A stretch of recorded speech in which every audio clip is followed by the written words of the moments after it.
अगर आप वट सावित्री व्रत करती हैं तो हो जाइए सावधान, भूल कर भी ना करिएगा ये गलतियाँ। पूजा करते समय रखें कुछ बातों का विशेष ध्यान। बने रहिएगा वीडियो में पूरी जानकारी के लिए। राधे राधे दोस्तों, 2026 में वट सावित्री का व्रत 16 मई दिन शनिवार को पड़ रहा है। वट सावित्री का व्रत कैसे किया जाता है, क्या क्या सामग्री लगती है, इन सभी जानकारी के लिए वीडियो को एंड तक देखें। वट सावित्री का व्रत सभी सुहागिन स्त्रियां अपने पति की लंबी उम्र के लिए और घर में सुख समृद्धि के लिए करती हैं।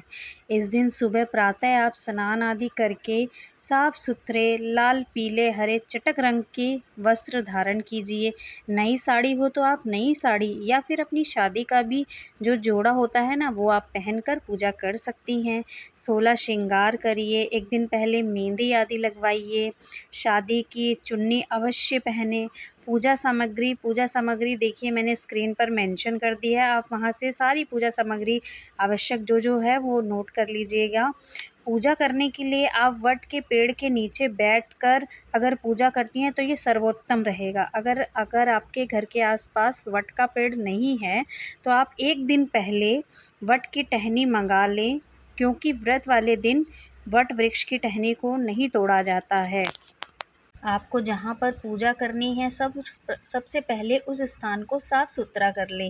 सबसे पहले वट के वृक्ष को जल से सींचे, पूजा के स्थान पर जल छिड़क कर उस स्थान को शुद्ध करें। वट के पेड़ में ब्रह्मा विष्णु महेश तीनों देव का वास माना जाता है, तो इस वट सावित्री व्रत को करने से दोस्तों आपको इन तीनों देवताओं का आशीर्वाद मिलता है।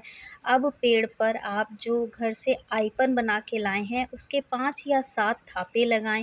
सावित्री माता और सत्यवान की प्रतिमा बना सकती हैं अगर आप बनाना चाहें, नहीं तो आप अपने घर के मंदिर से गौर लेके जाइए, गौर की पूजा करिए वहाँ पे। इस व्रत को सबसे पहले पता है आपको दोस्तों किसने किया था? सावित्री माता जी ने किया था अपने पति सत्यवान की प्राणों की रक्षा के लिए। सबसे पहले आप दीप प्रज्वलित करें और सर्वप्रथम हम गौरी गणेश की पूजा करेंगे, धूप जलाएंगे, रोली अक्षत फल इसमें खरबूजे का फल चढ़ाया जाता है दोस्तों, फूल जल मिठाई और पूड़ी और आटे की मीठी गोलियां चढ़ाई जाती हैं पूजा में। हमारे यहाँ 12 पूड़ी और 12 आटे की गोलियां चढ़ाई जाती हैं। 16 श्रृंगार का सामान चढ़ाया जाता है और पीले धागे की बनी माला चढ़ती है, जो हम एक बरगद जी को चढ़ाते हैं, वट वृक्ष को चढ़ाते हैं, और एक उसको हम किसी सुहागिन स्त्री द्वारा हम स्वयं धारण करते हैं पूजा के पश्चात। और अब सभी पूजा की सामग्री चढ़ाने के बाद आप हाथ जोड़कर प्रार्थना करें। पूजा करने के बाद हम वट वृक्ष की परिक्रमा लगाएंगे और जो कच्चा सूत हम लेके आए थे उसको वट की परिक्रमा लगाते समय वट वृक्ष पर लपेटेंगे।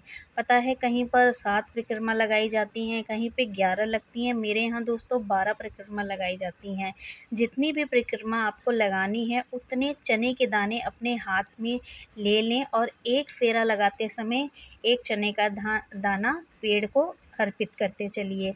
और जब आपकी परिक्रमा पूरी हो जाए तो धागे में कहीं भी गांठ मत मारिएगा दोस्तों, उसको ऐसे ही वट वृक्ष पर लपेट दीजिएगा और हाथ जोड़कर प्रार्थना कीजिएगा। अब अपने पूजा के स्थान पर बैठकर वट सावित्री व्रत की कथा को सुने और हाथ जोड़कर अपने पति की लंबी उम्र के लिए प्रार्थना करें। अंत में हम आरती करेंगे दोस्तों, फिर गौरी माता को 5 बार सिंदूर अर्पित करेंगे और गौरी माता से ही सिंदूर अपनी मांग में लगाएंगे। फिर वट वृक्ष से गले मिलने का नियम होता है, इस पूजा करने के बाद हम वट वृक्ष के गले मिलते हैं और जो भी हमसे भूल चूक गलती हो गई है उसके लिए क्षमा मांगते हैं। पूजा करने के बाद हम दूसरी सुहागन स्त्रियों से कोछा लेते हैं और पीला धागा उनके हाथों से ग्रहण करते हैं और कुछ सामान अपने कोछे में और कुछ पूजा सामग्री को दान कर देते हैं। पूजा के बाद हम पेड़ के नीचे 11 चने और एक बरगद की कली को निगलकर पानी पीकर गौरा माता से और सभी देवी देवताओं से आशीर्वाद लेते हैं और अपने पति की लंबी उम्र की प्रार्थना करते हैं। वीडियो पसंद आए तो लाइक कमेंट शेयर कीजिएगा और अपने सुझाव कमेंट बॉक्स में